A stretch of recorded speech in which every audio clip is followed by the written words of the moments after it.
Iran America Israel યુદ્ધને લઈ જ્યાં gas વ્યવસ્થા ખોરવાઈ છે, આ વચ્ચે ગેસ બોટલનો કારોબાર શરૂ થઈ ગયો છે.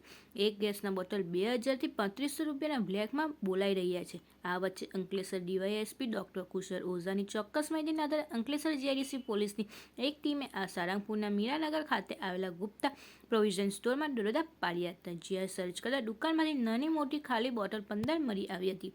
તો Bharat gas, Indian gas, pure gas, super gas કંપનીની નાની મોટી ભરેલી બોટલ 13 મળી આવી હતી.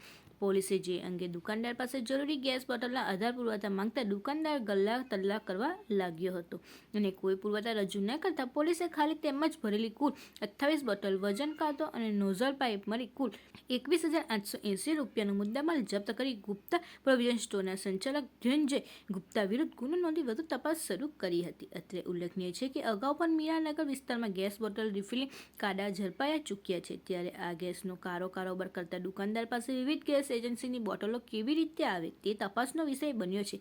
હાલ તો પોલીસ દ્વારા વિવિધ ગેસ એજન્સી પર પોલીસ બંદોબસ્ત ગોઠવી ગેસ વિતરણ શાંતિપૂર્ણ રીતે થાય તે માટે જરૂરી પ્રયત્ન શરૂ કર્યા છે.